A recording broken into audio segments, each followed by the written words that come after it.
Welcome on in to NASCAR Coast to Coast presented by Flow Racing here on the Motor Racing Network. It's time for another episode to talk everything short track racing. We got a great show coming up for you. As always, my name is Chris Wilner here in the Concord, North Carolina studios. Kyle Rickey out at Stafford Motor Speedway. Looks like a beautiful day, Kyle. Did you enjoy your weekend? Because I know I did. I know I was back home again in Indiana covering ARCA Menard Series as well as the NASCAR Truck Series. But how was your weekend? It was a good weekend. I was able to obviously work here at Stafford on Friday night, a beautiful night to go racing to wrap up the month of July, a first-time winner here in the SK Modifieds. And then Saturday went to another local short track here in Connecticut. The New London Waterford Speed Bowl had their race program. Trying to figure out what I did Sunday. Oh, I went to Comic-Con. Wow, that's a 180. Short track racing and then Comic-Con. All right. Yeah. Did you dress up or did you just go? Oh, I went fully dressed, Star Wars attire. Ooh. No, I didn't. I was about to say, pictures, please. I went as Kyle, the race announcer.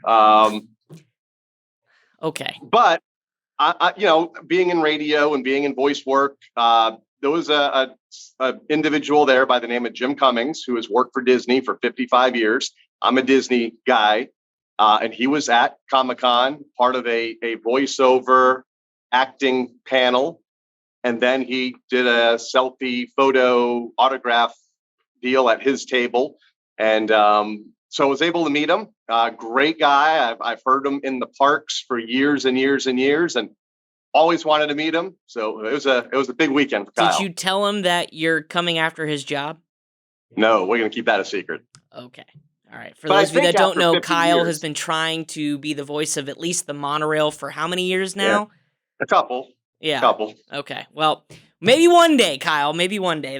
Don't ever give up on your dreams. That's what I was told. Never. So, Never. Awesome stuff. All right. Well, I could mention I was in Indianapolis as we get back to racing here, ARCA Menard Series, and we might as well kick off our coast to coast top 7 there. But before we do, we want to remind you folks, Amber Lynn's going to be on the show directly from North Wilkesboro. It's been a big week already with practice and the opening night as we record this show. Tonight's the final night for the tour type mod. So we'll have her coming up on the show. But before we do that, of course, it's time for our top 7 coast to coast winners of the week. And like I mentioned, out at Indianapolis, it wasn't a regular, but it was Chandler Smith getting his 3rd straight IRP win to kick off the doubleheader at Lucas Oil Indianapolis Raceway Park, a track that, thank goodness, is back on the NASCAR schedule. And certainly the ARCA Menard Series drivers opened it up in pretty good fashion with Chandler getting the win by a comfortable margin, but lots of racing going on, lots of storylines to tell, Kyle. It was certainly fun to watch. Yeah, well, 25 plus cars taking the green flag. It was good to see a full house at IRP. The grandstands were full. The lawn area in turn 1 was full. Love that we're back at Indianapolis Raceway Park for both the ARCA Menard Series. They only left really 1 year. And then the NASCAR Camping World Truck Series that raced following the ARCA race. A lot of storylines. The point lead still as tight as it was before the race coming out of the event with Raja and Nick. But yeah, some great storylines, but I think a lot of people pinned Chandler Smith to win the event after his dominance there the last couple of times the ARCA Series raced there. And that was exactly what happened. Doesn't hurt that he's in a Venturini car, but I'm curious, if you're Raja Carruth or you're Nick Sanchez, are you worried at all? Because we've kind of hit this trend where like the non-series regulars are coming in, winning all these races, and Raja seeing his points gap, although pretty much the Rev Racing duo were non-factors on Friday night. But I mean, it's a 1-point difference between the top 2, 5 points between the top 3. Are you worried at this point if you're Rev Racing? I'm not worried about the outsiders coming in. I mean, if there's some guys that want to come in and one off at a lot of these racetracks, we might even see it at Michigan this weekend. We've seen Brandon Jones do it a couple of times here recently. I'm not worried about that. I'm worried about the regulars that are, say 3rd, 4th, 5th in points, the Daniel Dyes of the world that might sneak up in there without making a whole lot of noise in victory lane, but maybe outperforming the Rev Racing guys a couple of positions per race. And over the final 9 races of the year, that could add up to be what decides the championship. Most certainly could. And like Kyle mentioned, Michigan on tap this weekend. We'll talk about that coming up in the calendar. All right, Kyle, our Coast to Coast Top 7 number 2. We're going to go back modified racing. Who we got? Yeah, I'm going to go with John McKennedy. Won the Clash at Claremont, the NASCAR Wheel and Modified Tour over the weekend. Led all but the opening 12 laps to claim his first win since the 2018 season. So ending a 4-year win drought there for a driver that has also found a lot of success in super modified racing, the International Super Modified Association, or ISMA, as it is known up here. Second career win. Ronnie Silk finished in the second spot and continues to lead the championship standings. But another race there, a great race up there at Claremont, promoted by Josh Veneta and his group. I think they had 4 really successful races this year. That was the 4th and final event that they'll promote this season for the NASCAR Modified. So hopefully Josh and his crew back again in 2023. Absolutely. What a great race. What a great win for John, too. A 50-race winless streak, that got to feel like forever. So certainly a weight was lifted off his shoulders. All right, Coast to Coast Top 7. Number 3, I'm going to go with Kyle Soper, who won the Jerzon Beck Evans Baldwin Memorial, the 77 Memorial out there at Riverhead Raceway. Certainly one of the most iconic tracks, especially when you talk modifieds.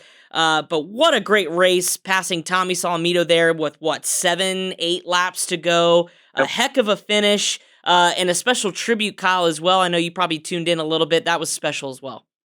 Yeah, an emotional night. Obviously, Eddie Partridge passed away last fall following the NASCAR modified race at Richmond. Eddie was the owner of Riverhead Raceway and owned a lot of the cars that Ryan Preece has driven over the years. So a pretty cool tribute and an unveiling of an Eddie Partridge number 6 modified on top of a display pole that'll look down over the racetrack. Pretty cool sight at Riverhead before the event on Saturday night. So, Eddie will always be in our thoughts when we go to Riverhead Raceway, and going to be hard to forget him now with one of his race cars displayed well above the quarter-mile oval. That's an awesome tribute for sure. All right, Kyle, our Coast to Coast Top 7, number 4, and it looks like it was Throwback Weekend at Hickory, a very good crowd and a very good race as well. Yeah, big event. Fortunately, Mother Nature rained half of it out, but the other half did get in. William Zawalich, who we talked about several times this year, picking up the Pro Late Model win, driving a throwback scheme going back to the Orange Blossom Special colors that Dennis Setzer raced around that racetrack for so many years. Big win there for William. Again, held off Luke Fenhaus at the finish. The 138-lap late model stock car race, that was rained out and will be made up this Friday night. Surprised nobody wanted to do like a throwback mustache, kind of like what I'm trying to rock here. I mean, there may have been some. Unfortunately didn't get to go being in Indianapolis, but watched some of it on television or on the stream. So pretty cool stuff. Always love throwback. I went last year. It's a blast. You always and the cool part too is the fans get into it, and so they wear like the most ridiculous throwback, like vintage. They go to the thrift store and find whatever they can find.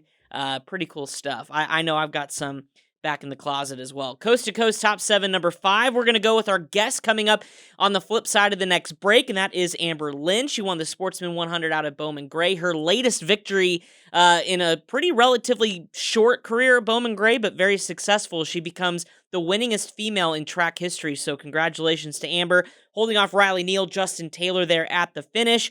They've only got a couple races to go. She's in 7th in points, so we'll have to talk to her about that win, and obviously she's busy because we'll have her directly from North Wilkesboro Speedway. She took part in the Crate Modified last night, again tonight when we record this show on Wednesday, so we'll have to see how she does. All right, Kyle, Coast to Coast number 6 of 7. Who do we have? Yeah, Amber Lynn is busy, as is the driver in number 6, and that is Anthony Bello. Picked up his first SK Modified win right here at the Stafford Motor Speedway on Friday night, late race pass on Marcello Rafrano, who's been Mr. Second Place as of late. Also held off the track's defending champion, Todd Owen. I say he's busy because he is also in North Wilkesboro this week running a modified, running on Wednesday and Thursday night before he gets back up here, or Tuesday and Wednesday night before he gets back up here on Friday. So congratulations to Anthony in his rookie year, just 16 years old, but doing what a lot of young drivers are trying to do these days, and that is race as many times as they can in as many different types of cars as they can, running tour type modifieds, SK lights, SKs. Anthony has done it all here in the last year and a half, and all of that track time starting to pay off for him. Absolutely. Those Those drivers, I mean, they see what the Kyle Larsons and others are doing, trying to Exactly. get back to running as many different types of race cars they can. And I think it's now trickled down, like you said, to some of the youngsters trying to get as much seat time as possible. So congratulations to Anthony. We're going to round out our Coast to Coast top 7, number 7, with a pair of drivers who picked up NASCAR Pinty Series wins in the Twin 125s. That actually happened right before we recorded last week's episode, but still worthy of a shout out, as the NASCAR Pinty Series had a little midweek action last week at Sutherland Automotive Speedway in Saskatoon. And boy, it was a good one. DJ Kennington and Alex Tagliani, the former IndyCar driver and Champ Car driver, picking up a pair of wins. Kennington held off Andrew Ranger to win race number 1. Tagliani, he held off Ranger in race number 2. So for Andrew, he's probably thinking a bridesmaid again. But the point situation, Marc-Antoine Cameron, 7 points that's the difference between him and Kevin Lacroix as they race on throughout the season. Kyle, did you have a chance to check things out? That's an interesting racetrack, Sutherland, pretty unique. Yeah, it's a fun little oval. A long day for those teams with twin 125 lap races. Not a whole lot of time in between events to get your car prepped for race number 2. I think they only had about 30 minutes or so. But yeah, great racing. I love the NASCAR Pinty Series. I say that every time we talk about that series here on NASCAR Coast to Coast. Kind of a hidden, well, it used to be a hidden gem north of the border, but now it's on Flow Racing, and there's a lot more people that have become exposed to that series with streaming here in the States. Usually it was only on TSN a couple of years ago, which is a sports network up in Canada. But pretty cool to be able to watch it live down here in the U.S. right now, and love watching them every time they take to the racetrack, and a really good point battle once again, as well, as you mentioned. Yeah, absolutely. And I think, again, thanks to Flo for bringing that to us. It's cool to see every week that they race. A lot of new fans on Twitter going, oh my gosh, how have I not watched this before? Well, now you can by subscribing to Flo Racing. All right, time for our shout outs of the week. I had a couple. I'm going to narrow it, or a few. I'm going to narrow it down to 2. I'm going to start off with Eric Jones. But it's not for his NASCAR Cup Series performance. It's for him taking a big late model win out at Indianapolis Raceway Park on Saturday. As we mentioned at the top of the show, ARCA and the Truck Series were on Friday. They had a ARCA CRA Super Series event out at Raceway Park on Saturday night, and he had a really good drive for Wimmer Motorsports, dethroning Donnie Wilson. First time somebody's been able to do that in a while. Really cool to see Eric get a win. His 8th all-time ARCA CRA victory. I know it's been a while for Eric as well, so it's good to see him in victory lane. And then, of course, we talk about North Wilkesboro Speedway as we record this episode. It's the second day of racing, but the big winner on Tuesday night was Ryan Newman taking the Tour Type Modified at North Wilkesboro. He calls it one of his biggest wins as of late, including SRX.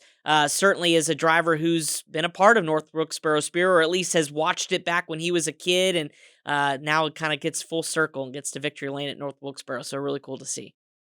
So July 2nd, he wins here at Stafford and SRX. Yep. August 2nd, wins at North Wilkesboro Speedway in a modify. I'm seeing a pattern here. Now we need to get him October 2nd. I haven't looked at the schedule Don't yet. forget September. Right, but September, yeah, true. But I'm thinking when they make it a dirt track in October, maybe he can on the 2nd pick up a win. I don't know. Ryan will figure it out for sure. All right, Kyle, who's your shout-outs of the week? I like Lane Riggs. Yeah. We talked about him last week. Made his NASCAR Camping World Truck Series debut on Saturday night or Friday night at Indianapolis Raceway Park. Had a good top 10 finish, finished in the 7th spot. Continues to lead the NASCAR Advanced Auto Parts weekly series standings for NASCAR on the national level. Has 44 points over his biggest rival at South Boston right now, Peyton Sellers. Young driver, full of energy, well-spoken. It's going to be fun to watch his career not only continue throughout the rest of this summer as he runs for potentially a national title, but see where it brings him into NASCAR's national spotlight in the coming years. We go from a young driver to one of the oldest that competes at Bowman Gray Stadium. 55-year-old Lee Jeffries still getting it done at the stadium. Picked up his 23rd career modified win last Saturday night at Bowman Gray. Held off Tim Brown at the finish. And when he was asked post-race, when was your last win? Because it's been a while. He said, I don't remember. I know I didn't win last year. I haven't won yet this year. I can't remember much before last year. I'm getting old. But he has 22 prior wins before Saturday night. But good for Lee Jeffries. We've had him on the show a couple of times over the years. Great, great personality. Doesn't say a whole lot. Very short interview, but he can get it done on the racetrack still. Hey, you know what? It's not an old guy thing. I'm 30 years old and I can't remember what I had for lunch yesterday. So, I mean, Yeah. that's totally totally acceptable, Lee. So, congratulations to all of our shout outs of the week.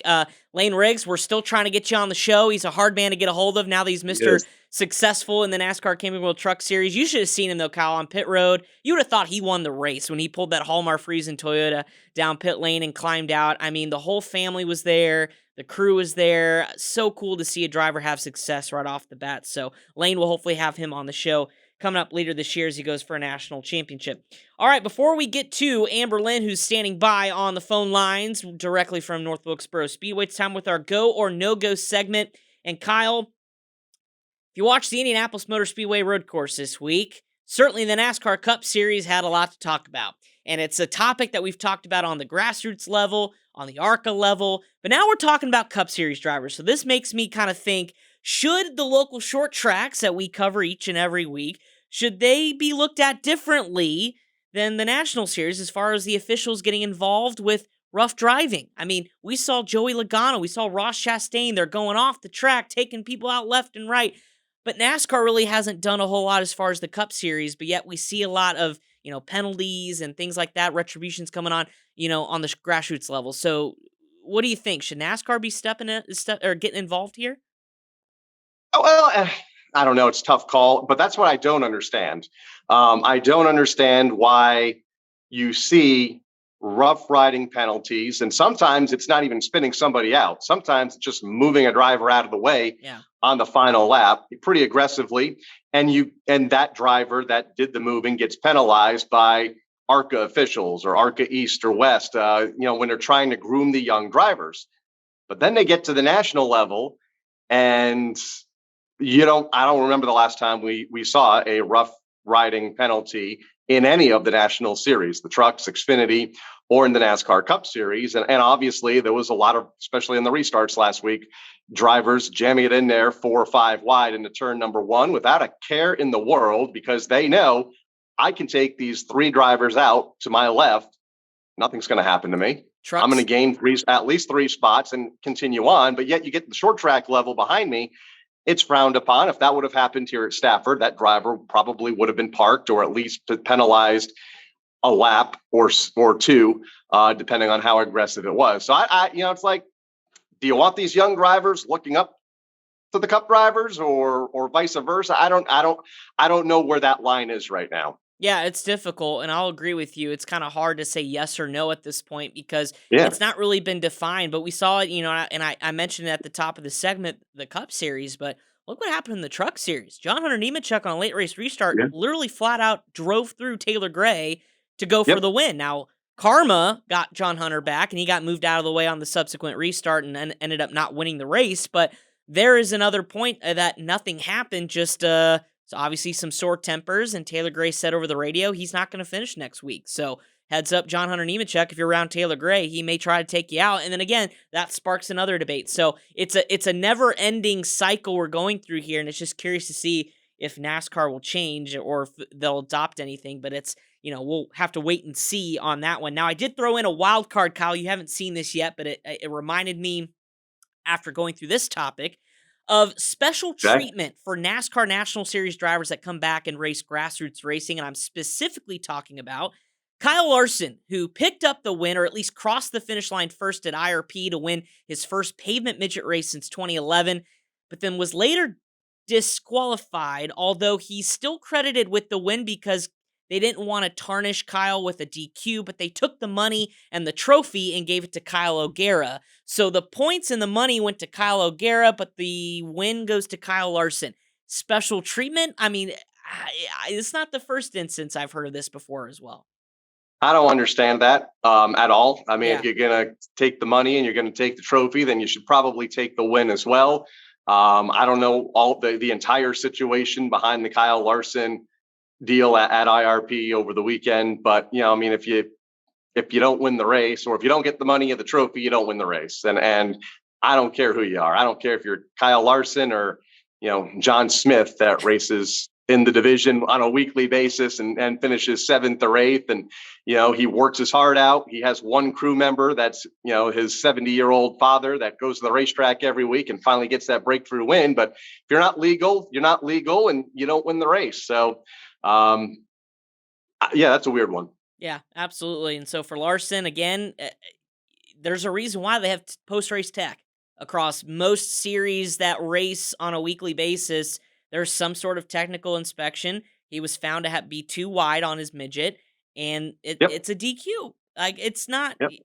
All right, I'll leave it rest at that. So interesting that, Larson's still credited with the win on that one, but that'll be a topic I'm sure that we'll revisit down the line as well. All right, well, it's time to get to our special guest. She's a busy young lady this time of year, coming off a big win at Bowman Gray. She's at North Wilkesboro. We're talking about Amber Lynn. She's coming up on the flip side of the break here on NASCAR Coast to Coast, presented by Flow Racing.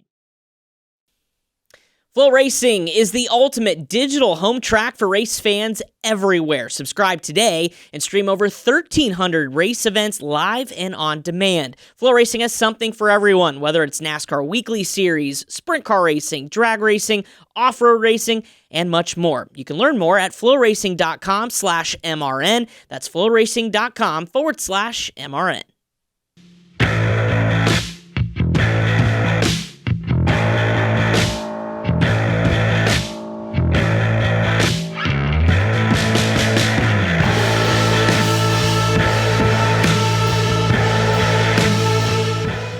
Welcome back to NASCAR Coast to Coast, presented by Flow Racing. Joining us now from the racetrack at North Wilkesboro Speedway via phone, it is the one and only Amber Lynn, who won the Big Sportsman 100 out at Bowman Gray this past weekend. So, Amber, congratulations on the win. I know we're kind of focused on North Wilkesboro right now, but take me back to last weekend and getting the Big Sportsman 100 win. A monumental occasion for you, but just kind of walk us through your night.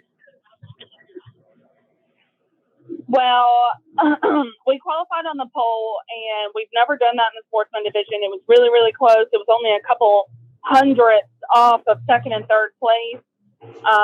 So we were really excited about that. We redrew third, and Tommy Neal, the 21, he drew first. His car just was not handling in the corners.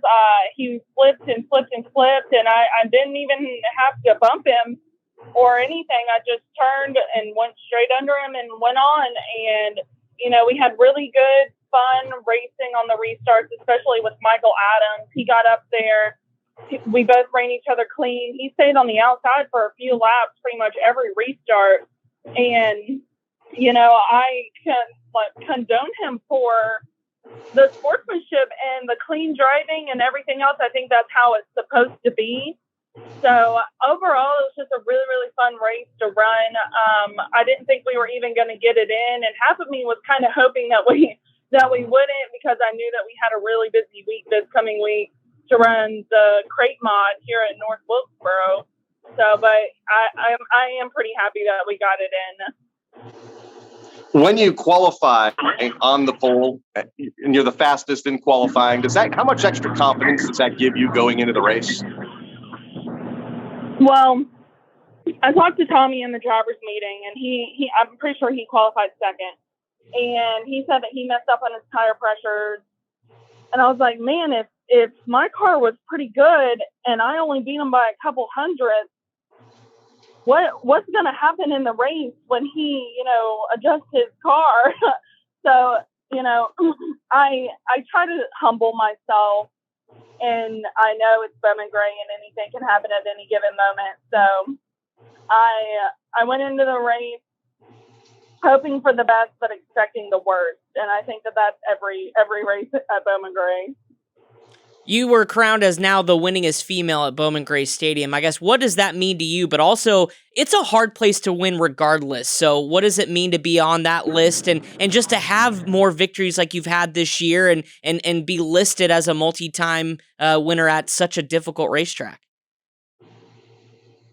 When I first started at Bowman Gray back in 2017, I started in the street stock division, and I won 3 races that year up until the halfway mark of the year. And then it's like, it just went crazy. Everybody lost their minds. And so we moved up into the sportsman division, and we didn't win our first year. And then COVID happened. And then we had a half season, and we we won 2 or 3 races every year. And now we're at 12 wins in my short time at Bowman Gray. And, you know, I don't know all the stats, but I do know that, you know, there are some drivers that have been there for a lot longer than I have that have fewer wins than that. So I think I think it reflects on my team and I the most. You know, my team and I, we work day in and day out on these cars. I work on my own stuff. It's a family affair. It's dad, me, my husband, and my best friend in the shop most of the time. So, you know, we put our blood, sweat, and tears into this race, and to be on a list where, you know, when another female driver comes in, and I'll be talked about when I'm not racing anymore, just like Susan Kimmel was. So I think it's amazing. I look forward to more females coming in and dethroning me, honestly, because I want the sport to grow, and I want more females to get involved. And I think that, you know, I'll be proud of whoever dethrones me. I don't consider myself a sore loser in that aspect. You mentioned the race on Saturday was clean, the way it should be. There's been some weeks where it's been rough and tumble for all the divisions, including the sportsman division a couple of weeks ago. Is it, from an outside view, you look at Bowman Gray and it seems like it can sometimes get a bad rap? Is it more accepted for the drivers that are on the racetrack that are in the middle of those battles, that, you know, they know what's happening in those race cars and what's accepted there and what's not? I don't think that it's more accepted. I think it's more expected from Gotcha. Bowman Gray. I know that when I started running the Carolina Pro Series during COVID, that everyone told the promoters that, you know, keep your eye out. She's rough and rowdy. She's from Bowman Gray. That was what they said. And I ended up getting the sportsmanship award for the whole year because, you know, just because you race at Bowman Gray doesn't mean you have to be rough and rowdy. Now, I do admit that I've had my time, but it's sometimes you have to. And, you know, we don't like to. That's not how I was raised, but sometimes you have to.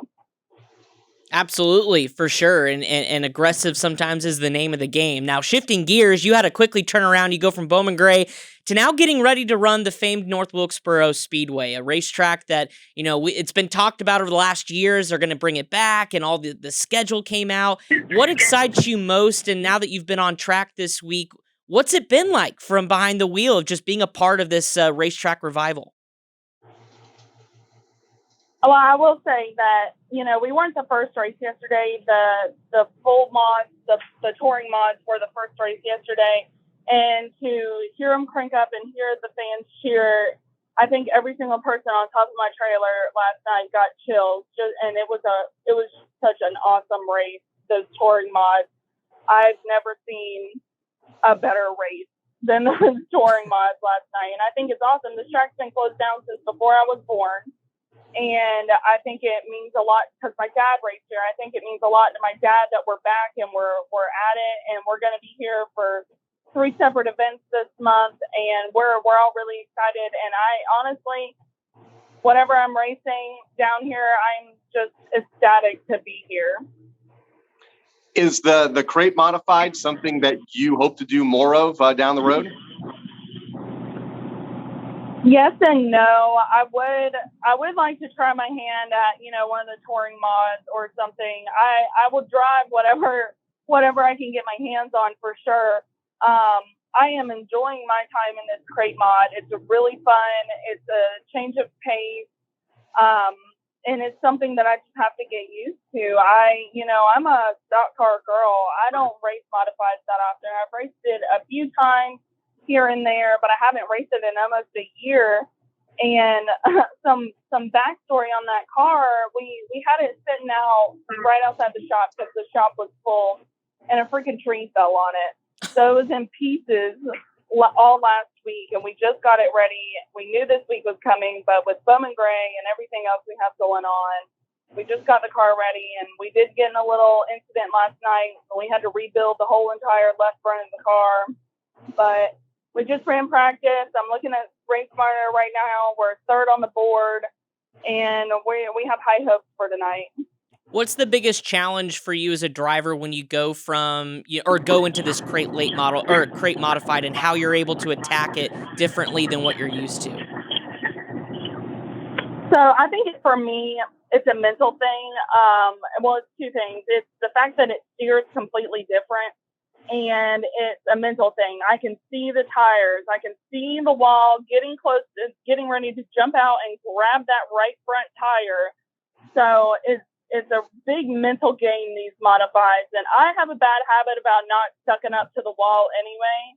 But with these modifieds, I really feel like I want to be mid-track on the straightaways, and I know I can't do that. So that's the only thing. Plus, I don't want to rub anybody's tire. So it's a big mental game. You have to drive them just a little bit different. Since this is a 602 and our Bowman Gray car is a 603, and we mainly race 603s, you have to drive it in harder, and you have to get back on the gas harder and sooner. And so, it's just a feel thing, and I'm still getting used to it. I'm not ready to completely transition or anything, but we're having a blast with it. My final question for you is about driving at North Wilkesboro Speedway. You talked about, your whole crew watching the start of the tour race last night. What was it like for you getting onto the racetrack for the first time earlier this week and actually turning laps there in a modified? Well, so my husband and I, we watch a YouTube channel, and this guy goes around to all these abandoned tracks, and we watched an episode about North Wilkesboro, and it looked like it was not savable. And when I heard that North Wilkesboro was opening, I thought the track would be, pretty bad. But they've done an amazing job with the facilities, with the track, with the grandstands, the concessions, everything. Everything is pretty great. I just wish they had a running water, but it's when I was staging to go out, it was more of like a nostalgic thing. It wasn't like a nervous thing. Just knowing that, I'm pretty sure I'm the only female here this week. And, I don't know how men process their emotions or anything, but when I was looking out on the track, I said to myself, this is North Wilkesboro. I never thought I'd be here. I never thought I'd get the chance to be here, and we're here. So it's very nostalgic, and I'm really at a loss for words on how I feel about it, because, like I said, I never thought there'd be a day where I'd be at North Wilkesboro. Well, I got news for you. I feel like a lot drivers and fans alike were saying that exact same thing yesterday. My final question, Amber, is I know you've got tonight, Wednesday night, you've got, another event out at North Wilkesboro, but besides that, what is kind of the rest of your summer? I can't believe we're already into August already, so what does the rest of your 2022 look like? Well, we're going to run the Carolina Pros, and then at the end of the month, we're going to run our limited car. And then my dad is actually getting a hip replacement. So I'm not sure what the rest of the year holds for us. We did on the way up here, or on the way home last night, we talked about going back and running a few go-kart races.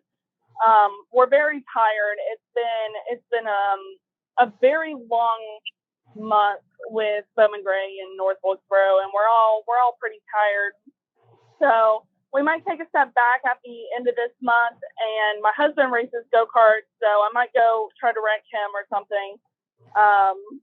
Where we just don't know what we're going to do after this month.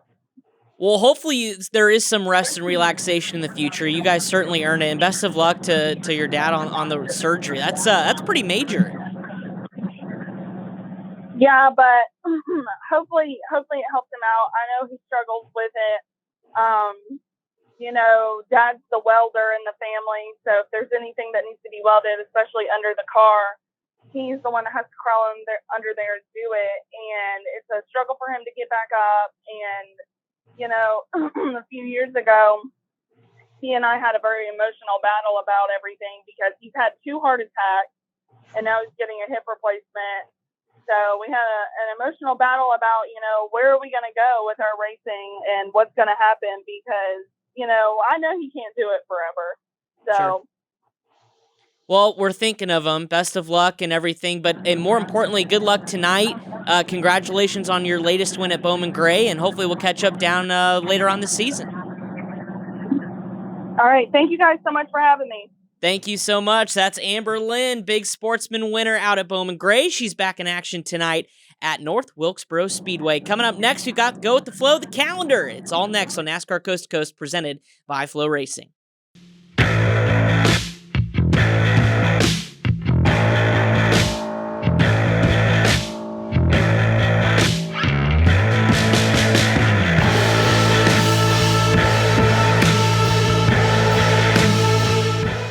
Welcome back to NASCAR Coast to Coast, presented by Flow Racing. Just heard from Amber Lynn as she gets set to take on night number 2 out at North Wilkesboro Speedway. Kyle, you could hear it in her voice, and certainly she's not the only one that just was completely in awe of the welcoming back of race cars at North Wilkesboro Speedway. I know I plan on getting up there at some point during this racetrack revival series, but just how cool is it to kind of have that firsthand account of what it was like? And certainly, I think it's something that everybody who was there or watching it will remember for quite some time.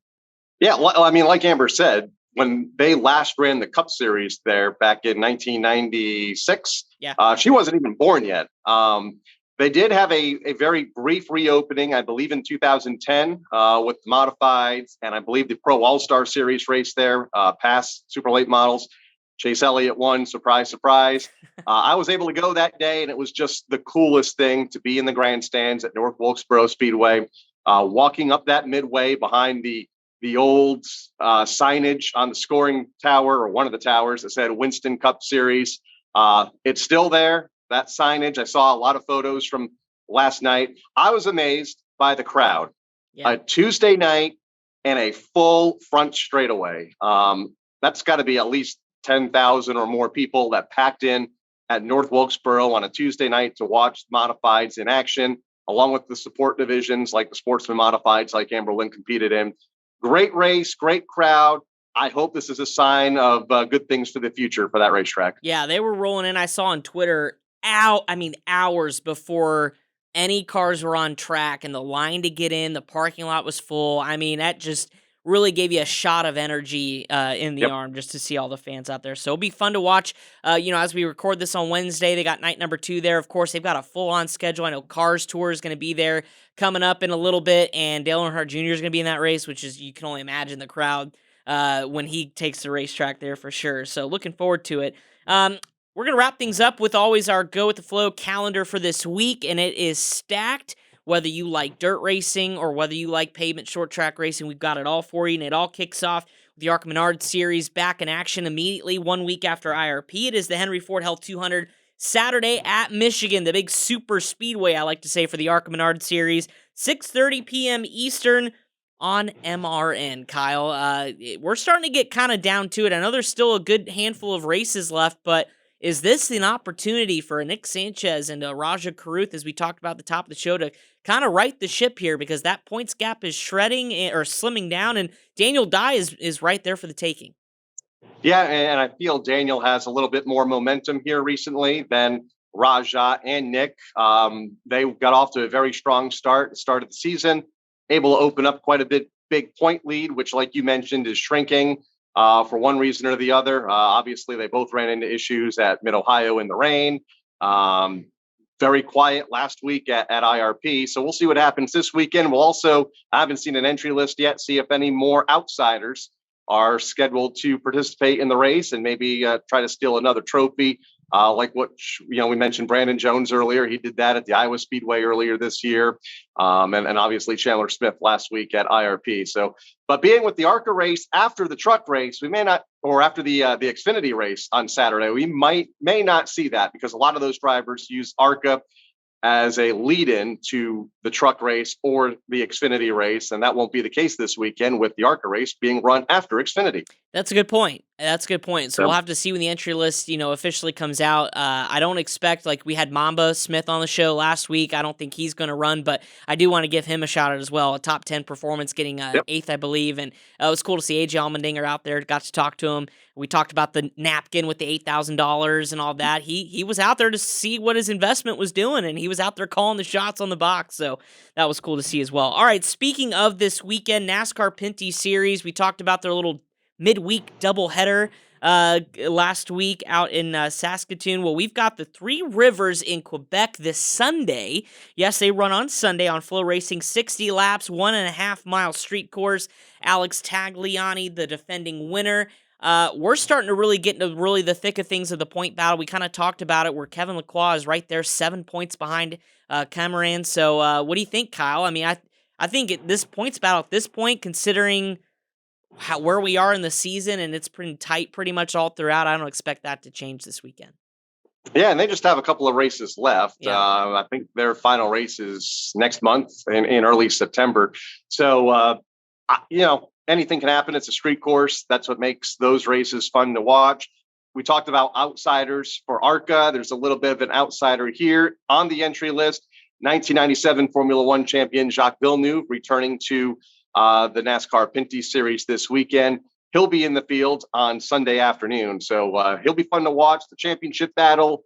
A lot of drivers craving to get the victory lane, like an Andrew Ranger, who at the same time trying to claw his way back into the point battle. So a lot of storylines. Going to be fun to watch on the streets of Quebec at Three Rivers this weekend. And then it's off to Kyle's home track, Flow Racing, the place to be if you can't make it to Stafford Motor Speedway, the 9th annual Napa 5K SK modified event at Stafford. Well, Kyle, better ask the pro here. What should we expect? I know Mike Christopher Jr. is the defending winner, but $30,000 is on the line, so I know a lot of drivers are going to be going for it.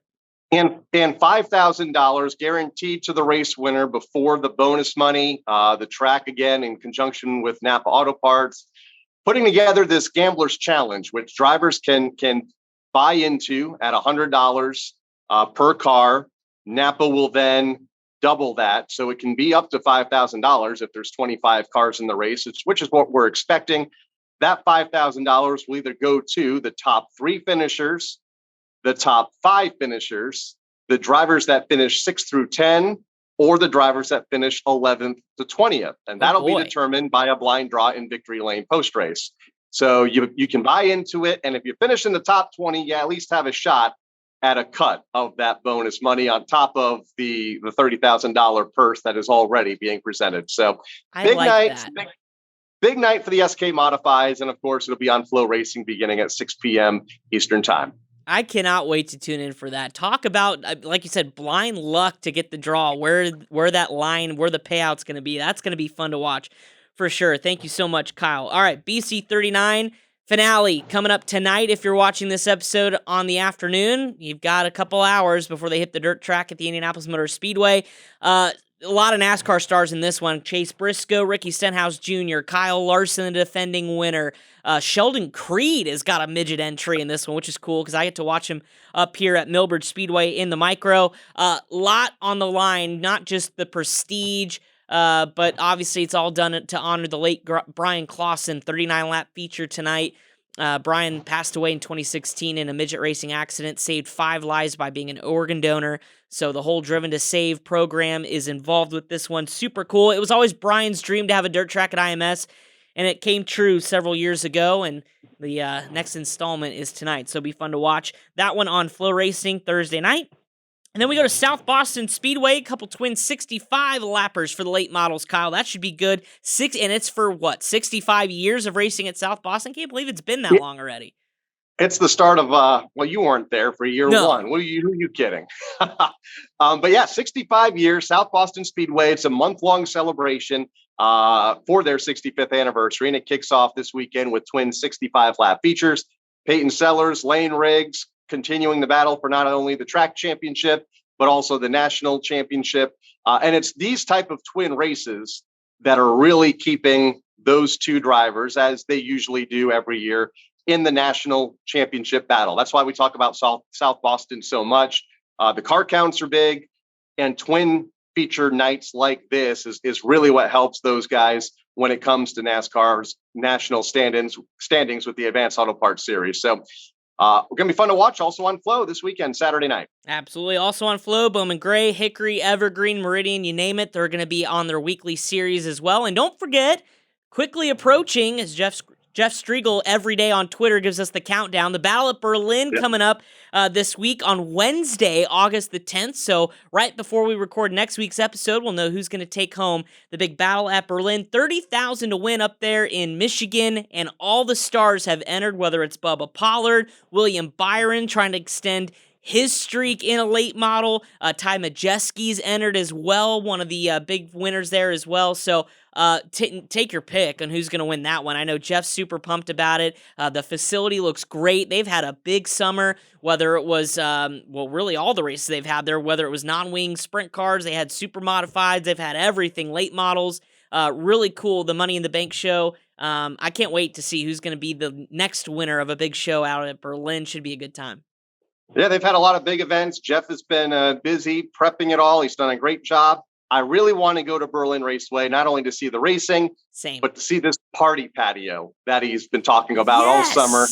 I mean, yeah, it looks like a great view and a great time to be had by all on the party deck or the patio, whatever it is. It looks like it could make for a fun night. You and I are going to just go ahead and maybe take a look at our schedules next year and make a vacation, and we will go bother Jeff Striegel for the entire weekend and go hang out with him. What do you think? Go hang out on his boat and then at his racetrack. Jeff, if you're listening, we're headed your way, my friend. Well, that does it for us here on MRN and NASCAR Coast to Coast presented by Flow Racing. Kyle, enjoy your weekend.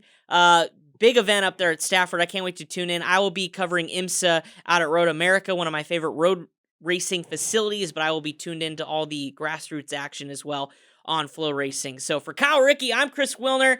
Thank you all for tuning in here on NASCAR Coast to Coast presented by Flow Racing. Of course, we'll recap it all coming up on next week's episode.